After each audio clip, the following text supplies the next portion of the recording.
Hey everyone, and welcome to this explainer. Look, if you've ever heard the 1,000 years following the fall of Rome referred to as the Dark Ages, I want you to go ahead and toss that idea right out the window. Seriously, scratch that. What we're actually looking at today is an epic, highly dynamic story of a civilization's collapse, its relentless innovation, and a spectacular rebirth that literally forged the modern world. We're going to take a massive millennium of history and distill it down to its absolute essence to see exactly how Europe was born. Okay, let's dive into this roadmap. We're traversing 1,000 years across 5 quick chapters. Out of Roman ashes, Charlemagne and feudal orders, the year 1000 turning point, popes, kings, and crusades, and finally, plague and transformation.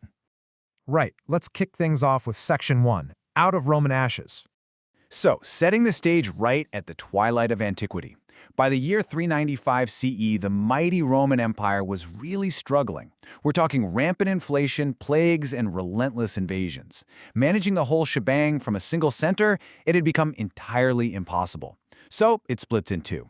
On the left side, you've got the Eastern Roman Empire, ruled from Constantinople, which stayed urban, rich, and super prosperous. But over on the right, the Western Roman Empire, centered in Rome, had become incredibly rural, poor, and dangerously weak. And this brilliantly illustrates how that weakness proved completely fatal. In 476 CE, the Western Empire officially collapsed when a barbarian leader named Odoacer deposed the last Roman emperor, who was actually just a kid named Romulus Augustus. This created a massive power vacuum, right? Into this void stepped various Germanic tribes. Fast forward a bit to 732 CE, and it's the Franks who step up as the new defenders of the West, halting Islamic expansion at the Battle of Tours. So, what do you actually get when that old world crumbles? Well, you get a completely new recipe for civilization. Medieval Europe was essentially forged from 3 main ingredients: the remaining Romans, the rapidly spreading Christians, and the newly settled barbarians. But make no mistake, this was a harsh, highly localized world. The great ancient cities were vastly depopulated, literacy completely plummeted, and coins, they basically vanished, completely eroding long-distance trade. The centralized state as they knew it was just gone. Moving right along to Section 2, Charlemagne and feudal orders. Enter Charlemagne. Ascending the Frankish throne in 768, he spent decades conquering and expanding, eventually swaying over most of Western Christendom. And in 800 CE, the Pope actually crowned him Emperor of the Romans. He planted this powerful seed of a unified Christian West, sparking a mini-cultural renaissance. But here's the catch. Lacking ancient Rome's infrastructure and bureaucracy, this huge Carolingian empire was pretty short-lived. By 843, his grandsons fractured the empire into pieces with the Treaty of Verdun. And those newly fractured kingdoms immediately faced a terrifying reality. Europe was literally under siege from every single direction. You had Vikings striking from the northern coasts and rivers, Magyars plundering from the east, and Muslim pirates raiding the southern shores. Under this immense external pressure, kings completely lost their grip on power. Survival became entirely local. Local elites began throwing up dense networks of wooden castles just to protect their immediate backyards. This decentralized, survival-driven chaos birthed the feudal system. Centralized rule was out, complex networks of personal relationships were in. Picture it like this. A noble grants land, called a fief, to a vassal, and in exchange, they get loyalty and professional military service. But why? Well, because of technology. Innovations like the stirrup made cavalry incredibly effective, meaning you suddenly needed full-time, professional, well-equipped fighters. Almost overnight, kings were overshadowed by their own wealthy, heavily armed vassals. All right, Section 3, the year 1000 turning point. Walk through this powerful chain reaction with me, because it is absolutely crucial to understanding this era. First, the invasions finally stopped. Then, a better, warmer climate set in. This led directly to Step 2, a massive agricultural revolution with brand new farming tech. More food obviously means Step 3, massive population growth.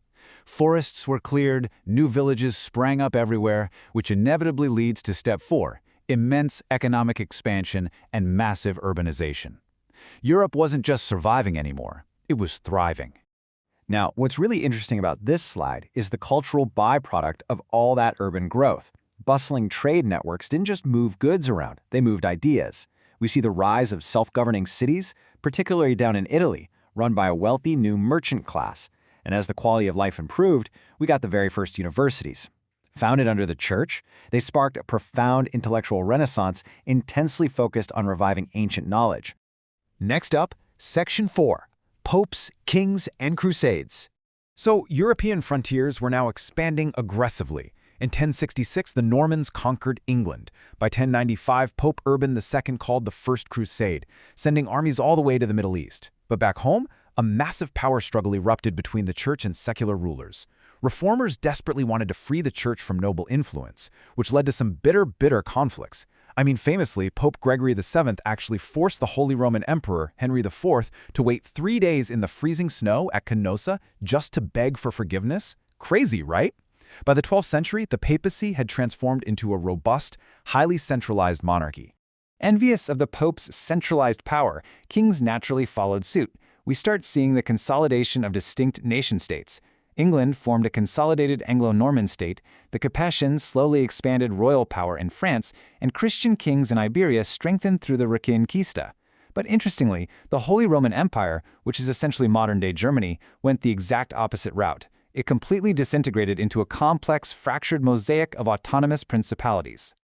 Which brings us to our final chapter, Section 5, Plague and Transformation.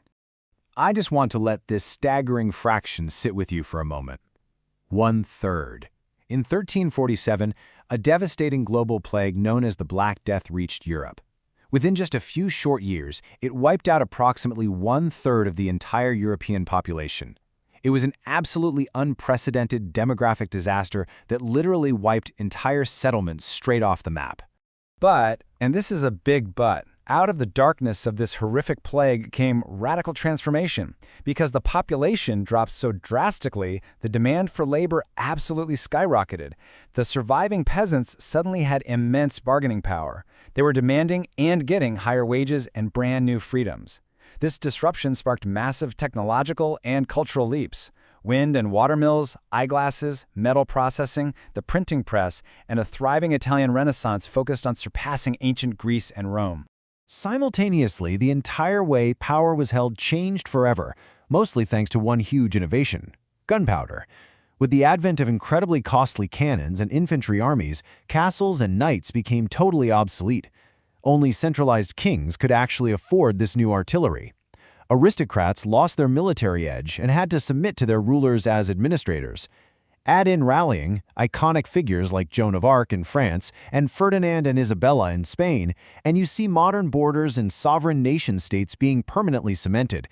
And that brings us to 1492, when Columbus's voyage across the Atlantic is often used to mark the official end of the Middle Ages. So the crucial point is this: are we still living in the echoes of the Middle Ages? Think about it. When you attend a university, when you participate in a middle-class economy, or when you just look at a map of modern European nation-states, you are interacting directly with the legacy of this incredible 1,000-year rebirth.